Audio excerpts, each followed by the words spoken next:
माफी और आधार कार्ड तो आप भूल ही गए। वीरेन जी भी हमारे साथ डिबेट में आ गए। वीरेन जी, मैं आपसे जानना चाहता हूं, एक पत्रकार के रूप में आप डॉक्टर मनमोहन सिंह को किस तरह से याद करते हैं? वीरेन जी।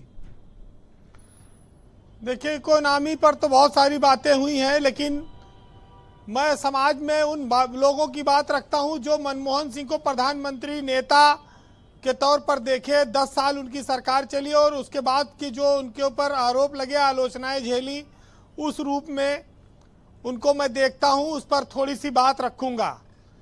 ये कहा जा सकता है कि वो एक साधारण व्यक्ति थे, लेकिन उनका काम असाधारण था और आज इसी रूप में दुनिया उनको याद कर रही है। मनमोहन सिंह की जब सरकार थी तो उनको बहुत सारी आलोचनाएं झेलनी पड़ी और उनको विपक्ष, खास तौर से सियासी दल के लोग उनको मनमोहन से लेकर तमाम सारे आरोप उन पर लगाते थे। वो रिमोट कंट्रोल से चलने वाले प्रधानमंत्री कहलाए। उनके ऊपर कोयला घोटाला, स्पेक्ट्रम घोटाला का आरोप लगा। अन्ना आंदोलन, एक बहुत बड़ा आंदोलन इस देश में हुआ और उसी आंदोलन में बाबा रामदेव को सलवार पहनकर भागना पड़ा। ऐसे न जाने कितने वाकये हैं जो ये बताते हैं कि न तुझसे पहले कोई ऐसा था, न कोई तेरे बाद ऐसा होगा। परमाणु बम की जो डील हुई थी, परमाणु समझौते की, यूपीए 1 के दौरान जब उनकी सरकार से समर्थन वापस लिया गया था, तभी उनको बहुत आलोचना झेलनी पड़ी सरकार बचाने के लिए जो उपक्रम हुए।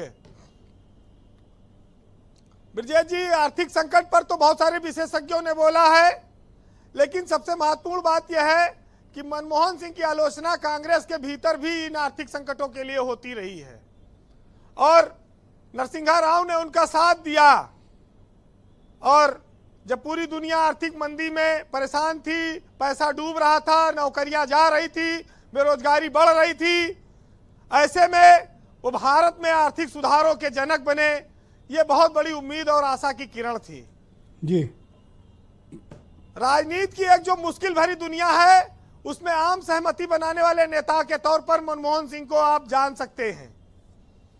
गठबंधन की सरकार को 10 साल चलाना कोई मामूली काम नहीं है, क्योंकि इसके लिए बड़ी मेहनत करनी पड़ती है।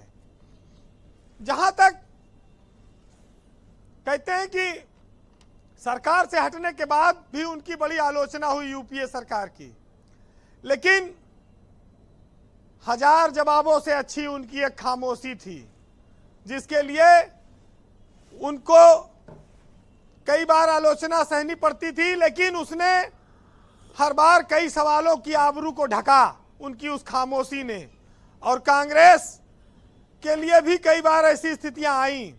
आज मनमोहन सिंह के लिए कहा जा सकता है कि कबीरा, जब हम पैदा हुए जग हंस रहा था और हम रोए, और ऐसी करनी कर चलो कि हम हंसे और जग रोए। तो आज इस देश में उनके लिए जो शोक का माहौल है वो कुछ इसी तरह का है। जब भी हिंदुस्तान की सियासत में किरदार, काबिलियत और ईमानदारी की बात कही जाएगी, तो वो प्रधानमंत्री के रूप में देश में श्रेष्ठतम नेताओं में गिने जाएंगे, इसमें कोई शक नहीं है।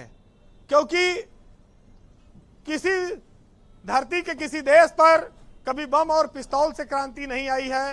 क्रांति विचारों से आई है, सुधारों से आई है, चरित्र से आई है और समाज के लिए भलाई के काम करने से आई है। तो इन सब चीजों पर जब मनमोहन सिंह प्रधानमंत्री थे तो पत्रकारों के साथ, मीडिया के साथ उनके रिश्ते क्या थे, कुछ इन लाइनों भी में भी आप जानिए। वो धीमी आवाज में बोलने वाले प्रधानमंत्री थे। उनका कार्यकाल पत्रकारिता को बुलंद रखता था। उनके कार्यकाल में हर साल प्रेस कॉन्फ्रेंस होती थी। संपादकों को, पत्रकारों को वो मिलकर बैठते थे, टेबल पर सवाल जवाब करने की आजादी थी। उनकी कमियों के बारे में भी लोग पूछ सकते थे। मनमोहन के दौर में आलोचकों को खुलेआम आलोचना करने की छूट थी। विपक्ष और विरोधियों ने कई बार मनमोहन सिंह पर घोटालेबाज होने का आरोप लगाया और आखिर में उनका क्या हश्र रहा, यह अलग बात है। मनमोहन सिंह के लिए लोग कह सकते हैं कि वो सौम्य थे, सरल थे, बहुत पढ़े लिखे थे। निजी और भद्दी टिप्पणियों के बावजूद उन्होंने कभी संयम नहीं खोया। कोई उनको कठपुतली कहता था, कोई उनको मौनी बाबा कहता था, और कोई उनको कुछ न बोलने वाला गूंगा प्रधानमंत्री भी कहता था। लेकिन आज तक उनके खिलाफ जितने निजी हमले, अशोभनीय और अमर्यादित टिप्पणियां हुई, उस पर मनमोहन सिंह ने कभी कोई नाराजगी नहीं जताई, कभी कोई उन्होंने विरोध नहीं किया, कभी कोई जवाब नहीं दिया। तो ये सब चीजें जो सामाजिक व्यवस्था में चर्चा में है वो मैंने आपको बताई। और आज उनके जाने पर ये 4 लाइनें सुनिएगा कि हम लोग उनको किस रूप में याद करते हैं, कि राजनीति के आयाम किस ओर चले, क्यों अच्छे भले किरदार कहानी छोड़ चले, और लगा ना सका कोई उनके कद का अंदाजा, वो आसमां था मगर सर झुकाए चलता था। बहुत शुक्रिया वीरेन जी, आपका बहुत बहुत धन्यवाद। उनके आपने कृतित्व और व्यक्तित्व और आम लोग उनके बारे में क्या धारणा रखते हैं, आपने इसके बारे में प्रकाश डाला।